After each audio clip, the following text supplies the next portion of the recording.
ملنگ شاہ رحمتاللہ علیہ کی مزار مقدس پر پھول چڑھانے سے، پیش کرنے سے روکتے ہیں۔ یہ حدیث ہمیں بتاتی ہے کہ ہمیں ڈالنا چاہیے کہ نہیں ڈالنا چاہیے۔ پھر میرے آقا کھجور کی ایک تر شاخ کو، یعنی ہری بھری شاخ کو منگاتے ہیں۔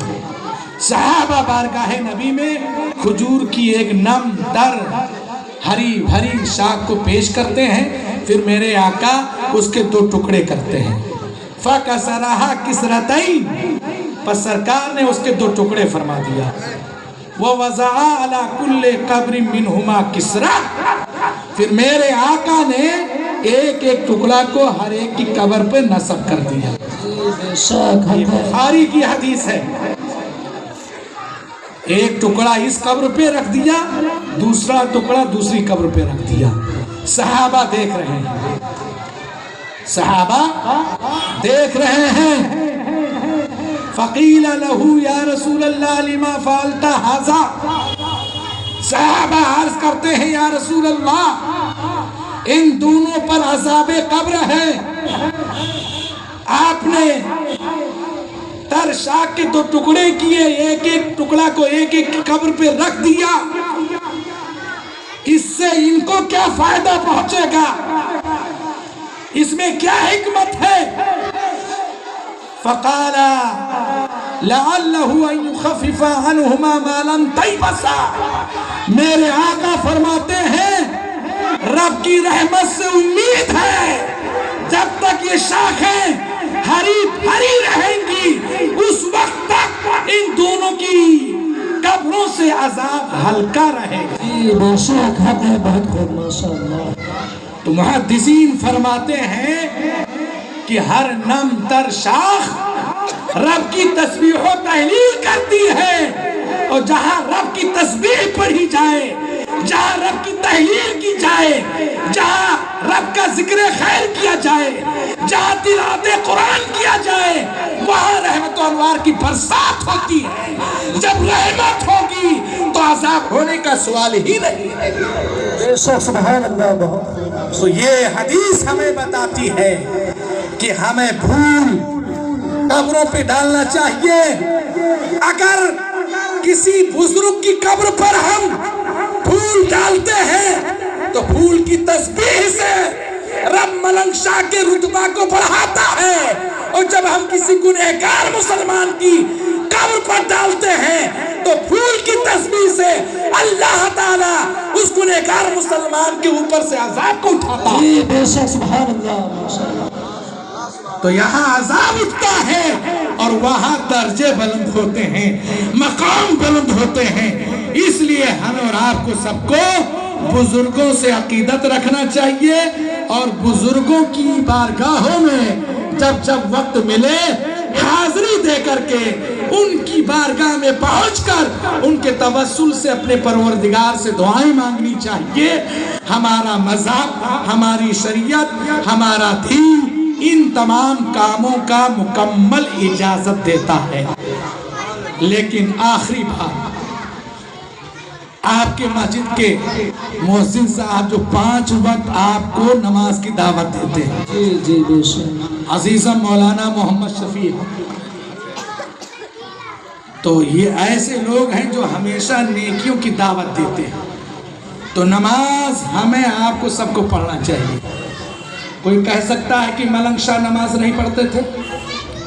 اگر کوئی کہے کہ ملنگ شاہ نماز نہیں پڑھتے تھے تو اس کا نام لکھ لینا کہ یہ دنیا میں سب سے بڑا جھوٹا ہے۔ جی بے شک حق ہے کہ دنیا کا سب سے بڑا جھوٹا ہے جو اللہ کے ولی کو بے نمازی کہہ رہا ہے۔ کوئی بزرگ چاہے وہ مستانہ ہو، چاہے دیوانہ ہو، چاہے ملنگ ہو، چاہے غازی ہو، چاہے مجاہد ہو، چاہے خواجہ ہو، چاہے غوث ہو، ہر ایک ولی پر 5 وقت کی نماز ادا کرنا فرض ہے۔ جی بے شک۔ اور جب تک بندہ صحیح معنوں میں شریعت کا پابند نہیں بنتا ہے، اس وقت تک ہمارا رب اس بندے کے لیے نہ تو ولایت کا دروازہ کھولتا ہے نہ غوثیت کا دروازہ کھلتا ہے. سب سے پہلے ضروری ہے شریعت کی پابندی. جی بے شک حق ہے. تو ہر بزرگ نماز کا پابند ہے. تو جو بزرگ کا سچا غلام ہوگا وہ بھی نماز کا پابند ہوگا. تو ہم نیاز والے بھی ہیں اور نماز والے بھی ہیں. جی والا بے شک. ہم نیاز والے بھی ہیں اور نماز والے بھی ہیں. جب مسجد کے بلند بلند میناروں سے حی علی الصلاۃ کی آواز آتی ہے تو سنی مسلمان رب کی بارگاہ میں پہنچ کر سجدہ کرتا ہے. اور جب ملائک شاہ کا عرس آتا ہے تو ان کی بارگاہ میں پہنچ کر کے نیاز کرتا ہے. نعرہ تکبیر، نعرہ تکبیر، نعرہ رسالت، نعرہ رسالت. مسلک اعلی حضرت مفتی صاحب قبلہ عرس مقدس. نعرہ تکبیر، نعرہ رسالت. جو بھی سنی مسلمان صحیح معنوں میں ہے وہ نماز والا بھی ہے اور نیاز والا بھی ہے. ہم نماز بھی پڑھتے ہیں اور وقت پر نیاز بھی پڑھتے ہیں. تو لہٰذا نیاز بھی دلاؤ، نمازوں کی پابندی بھی کرو. اب میں آپ سے پوچھنا چاہتا ہوں، جو ہمارے یہاں سنی ملنگ شاہ کے ساتھ تمہارا حشر ہو، اگر چاہتے ہو کہ امیر باغ کے ساتھ تمہارا حشر ہو، اگر چاہتے ہو سلطان الشہداء سید سالار کے ساتھ تمہارا حشر ہو، اگر چاہتے ہو مخدوم علاء الدین صابر کلیری کے ساتھ تمہارا حشر ہو، اگر چاہتے ہو خواجہ خواجگان حضور سیدنا خواجہ معین الدین چشتی اجمیری کے ساتھ تمہارا حشر ہو، اگر چاہتے ہو غوث اعظم شیخ عبد القادر جیلانی کے ساتھ تمہارا حشر ہو، اگر چاہتے ہو سچے پکے حسنی حسینی ہو کہ تمہارا حشر سید الشہداء امام حسین کے ساتھ ہو، امام حسن کے ساتھ ہو، علی مرتضیٰ کے ساتھ ہو، تو کچھ نہ کر کے صبح و شام پابندی کے ساتھ پانچوں وقت کی نماز سبحان اللہ. بے شک. نعرہ تکبیر، نعرہ تکبیر، نعرہ رسالت، نعرہ رسالت. عرس مقدس علماء اہل سنت. نعرہ تکبیر، نعرہ رسالت. پانچوں وقت کی نماز پڑھنے لگو. اس لیے آپ سے گزارش ہے کہ کاروبار بھی کرو، دکانداری بھی کرو، تجارت بھی کرو، کھیتی باڑی بھی کرو، سروس بھی کرو، مزدوری بھی کرو، نوکری بھی کرو، بال بچوں کی کفالت کے لیے محنت و مشقت بھی کرو. ان کاموں کے ساتھ ساتھ نہ زیادہ تو 5 وقت کی نماز بھی پابندی سے ادا کرو. بے شک حق ہے. واہ. میرے آقا حدیث میں فرماتے ہیں عن عبداللہ ابن عمرو ابن العاص عن النبی صلی اللہ علیہ وسلم انہو ذکر الصلاة یوما فقال من حافظ علیہا كانت له نورا وبرهانا ونجاة يوم القيامة ومن لم يحافظ عليها لم تكن له نورا. سنت کو اپنانا ہوگا، ان کے نقش قدم پر ہم کو آپ کو سب کو چلنا ہوگا. بے شک. جیسے نماز کے پابند یہ تھے اسی طریقے سے ہمیں بھی نماز کی پابندی کرنی ہوگی. سبحان اللہ. میرے آقا فرماتے ہیں وَكَانَ يَوْمَ الْقِيَامَةِ مَا قَارُونَ وَفِرْعَوْنَ وَحَامَانَ وَأُبَيِّ بْنِ خَلْفٍ. جو نماز کا پابند نہیں ہوتا ہے، جو نماز نہیں پڑھتا ہے، نماز کو جان بوجھ کر کے چھوڑتا رہتا ہے، رکھ دو. تو میرے آقا فرماتے ہیں کہ اس کا حشر میر ماہ کے ساتھ نہیں ہوگا، اس کا حشر ملنگ شاہ کے ساتھ نہیں ہوگا، اس کا حشر غازی میاں کے ساتھ نہیں ہوگا، اس کا حشر خواجہ اجمیری کے ساتھ نہیں ہوگا، اس کا حشر غوث اعظم شیخ عبد القادر جیلانی کے ساتھ نہیں ہوگا، اس کا حشر سرکار سرکار کے پیارے پیارے نواسوں یعنی حسن مصطفیٰ کے ساتھ نہیں ہوگا، امام حسین شہید کربلا کے ساتھ نہیں ہوگا، کس کے ساتھ ہوگا؟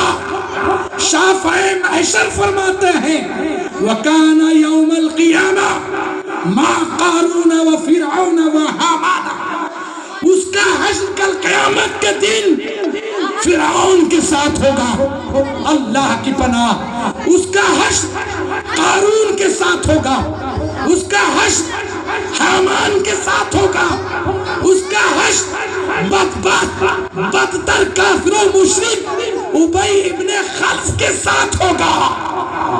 یہ کون کہتا ہے؟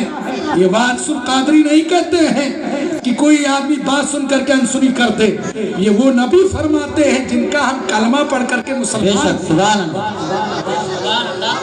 جن کا ہم کلمہ پڑھتے ہیں، تو میرے آقا فرماتے ہیں بے نمازیوں کا حشر فرعون کے ساتھ ہوگا۔ اب بتاؤ، کوئی آدمی دعوت میں جائے شہزادے بھائی، اور آپ اچھا کپڑا پہن کر بڑھیا سا رومال لگا کر کے جائیں، اور کوئی آدمی لفنگا ہو، شرابی ہو، جواری ہو، لیمار ہو، بیمان ہو، چگل خور ہو، عیار ہو، تمام برائیوں کا مجسمہ ہو، اس کے بغل میں اگر آپ کو بٹھال دیا جائے تو اس میں آپ کی ذلت ہے کہ نہیں ہے؟ ایک شریف آدمی کے بغل میں اگر آپ کو جگہ دی گئی ہے تو اس شریف آدمی کی وجہ سے آپ کی بھی عزت چار چاند۔ لیکن اگر کسی ذلیل آدمی کے بغل میں آپ کو بٹھا دیا گیا، کسی گئے گزرے آدمی کے بغل میں آپ کو کھڑا کر دیا گیا، تو اولاً تو اندر آپ کوڑھیں گے کہ ایسے آدمی کے بغل میں لا کے ہم کو کھڑا کیا گیا ہے جس کی ایک پائی عزت نہیں ہے، جس کے اوپر لوگ لان تان کرتے ہیں، برا بھلا کہتے ہیں۔ تو بتاؤ دنیا کا کتنا بڑا بدبخت انسان ہے فرعون، اس کے ساتھ جس کا حشر ہوگا کتنی ذلتوں کا سامنا کرنا پڑے گا، کتنا بڑا ذلیل انسان ہے قارون، جس کے ساتھ کسی کا اگر حشر ہوگا معاذ اللہ تو کتنی بڑی شرمندگی کل قیامت کے دن اٹھانی پڑے گی۔ کتنا بڑا بدبخت ہے حامان انسان، اس کے ساتھ جس کا حشر ہوگا اس کا کیا حشر ہوگا۔ پھر آگے میرے آقا فرماتے ہیں ابی ابن خلف، بے نمازیوں کا حشر ابی ابن خلف کے ساتھ ہوگا۔ یہ کون سا انسان ہے؟ ان سے پوچھو ابی ابن خلف کون سا انسان ہے؟ میرے آقا کے جسم مبارک پر بہتوں نے نماز کی حالت میں اونٹ کی اوجھڑی رکھی، لیکن میرے آقا نے قتل نہیں کیا، نہ بددعا دی۔ بہتوں نے مکہ کے شہر میں راستے میں کانٹے بچھائے، لیکن سرکار نے بددعا نہیں دی۔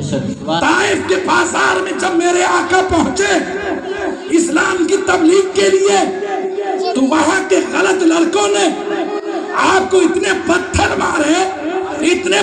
مارے کہ میرے آقا لہو لہان ہو گئے، اور آپ کے خون مبارک سے آپ کی جوتی مبارک بھر گئی، چلنے کی طاقت نہ رہی، ایک پتھر کا سہارا لے کر کے میرے آقا بیٹھ گئے۔ اتنی پریشانیاں جھیلنے کے بعد بھی میرے آقا نے بددعا نہ کیا، نہ ان کے پتھر کا جواب پتھر سے دیا۔ لیکن آؤ پوچھو ان سے ابی ابن خلف کون انسان ہے؟ یہ وہ سب سے بڑا بدبخت انسان ہے کہ احد کے جنگ کے موقع پر میرے آقا رحمت والے نبی اپنی تلوار سے ابی ابن خلف کو قتل کرتے ہیں۔ ابی ابن خلف کو میرے آقا نے اپنی تلوار سے قتل کیا ہے، اور علماء کا متفقہ فیصلہ ہے مولانا عرفان صاحب کہ دنیا میں سب سے بڑا گنہگار بدبخت وہ انسان ہے جو انسان کسی نبی کو قتل کرے۔ پھر آگے فرماتے ہیں ساتھ ساتھ دنیا میں وہ بھی سب سے بڑا بدکار، بدبخت، بدتر انسان ہے جس انسان کو کسی نہ کسی نبی نے قتل کیا ہو۔ تو رحمت والے نبی اس بدبخت کا سر اپنے تلوار سے جدا کرتے ہیں تو کتنا بڑا بدبخت یہ انسان ہوگا. ایسے بدبخت کے ساتھ اس کا حشر ہوگا قیامت کے دن جو جان بوجھ کر کے دنیا میں نماز چھوڑتا ہے. تو اگر چاہتے ہو کہ ان